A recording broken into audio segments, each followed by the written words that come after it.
A train is running at the rate of 40 kilometres per hour.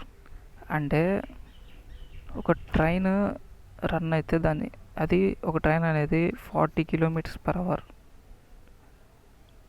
అనే స్పీడ్లో run అవుతుందంట. అయితే ఏ man is also moving in the same direction. ఇక్కడ ఒక train ఉంటే ఈ ట్రైన్ ఇటువైపు వెళ్తుంది అనుకుందాం. సేమ్ అలాగే ఇక్కడ ఒక మ్యాన్ ఉన్నాడు, ఆ మనిషి కూడా అటువైపే మూవ్ అవుతున్నాడు. స్పీడ్ ఆఫ్ ట్రైన్ ఇచ్చేసాడు అండ్ అలాగే ప్యారల్గా మూవ్ అవుతున్నాడంట ట్రైన్తో పాటు at the speed of 25 kilometres per hour. ఈ మ్యాన్ స్పీడ్ కూడా ఇచ్చేసారు, ఎంత 25 కిలోమీటర్స్ పర్ అవర్ అని ఇచ్చేసాడు. అయితే if train crosses the man in time taken by the train to cross the man ఎంత ఇచ్చాడంటే 48 సెకండ్స్ ఇచ్చాడు. ఇంత టైంలో క్రాస్ చేసిందంట. అయితే లెంత్ ఆఫ్ ట్రైన్ అడిగాడు, లెంత్ ఆఫ్ ట్రైన్ ఇన్ మీటర్స్లో అడిగాడు. ఇది ఎలా సాల్వ్ చేయాలంటే మనకి ఫార్ములా ఏం తెలుసు, speed is equals to distance by time. Distance is equals to speed into time కదా. సో డిస్టెన్స్ ఎంత, ఎల్టీ. మ్యాన్కి లెంత్ ఏమైనా ఉందా, లేదు. సో స్పీడ్ ఎంత, ఎస్టీ మైనస్ ఎస్ఎం. ఎందుకని, ఈ స్పీడ్ని ఓవర్కమ్ చేసి ఈ ట్రైన్ అనేది మ్యాన్ని క్రాస్ చేయాలి. ఇంటూ టైం ఎంత, టీటీ. సో ఎల్టీ ఏమవుతుందంటే ఎస్టీ మైనస్ ఎస్ఎం, 40 మైనస్ 25. ఇది ఎలా ఉందంటే కిలోమీటర్స్ పర్ అవర్లో ఉంది ఇది స్పీడ్. ఇంటూ టైం ఎంత, 48 సెకండ్స్లో ఉంది ఇది. సో మనం అవర్స్ని సెకండ్స్లో కన్వర్ట్ చేసుకొని తర్వాత క్యాన్సిల్ చేసుకోవాలి. ఫస్ట్ ఈ రెండే సబ్స్ట్రాక్ట్ చేసుకోవచ్చు. 40లో నుంచి 25 పోతే ఎంత, 5లో నుంచి 5, 10లో నుంచి 5 పోతే 5, 3 ఉంటుంది, 3లో నుంచి 2 పోతే 1. ఇది kilometres per hour. So metres per సెకండ్లో కన్వర్ట్ చేస్తే 5/18 మీటర్స్ పర్ సెకండ్లోకి ఇంటూ 48.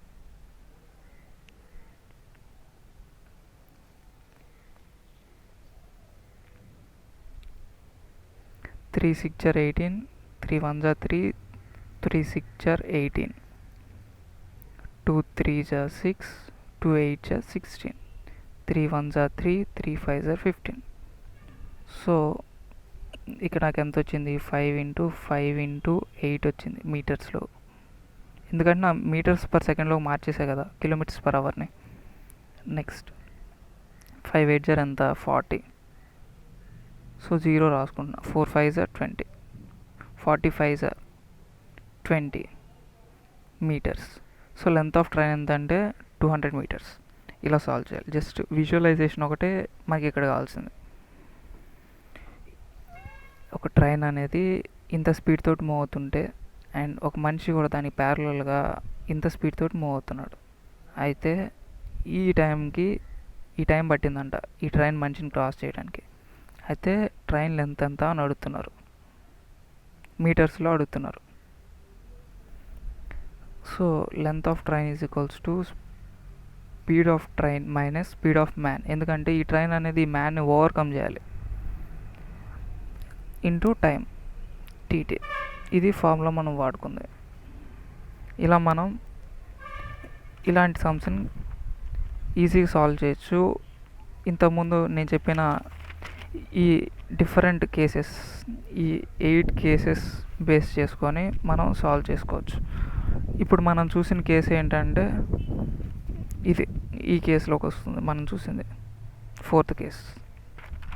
ఒకసారి ఈ కేసెస్ అని ఒకసారి జాగ్రత్తగా చూడండి.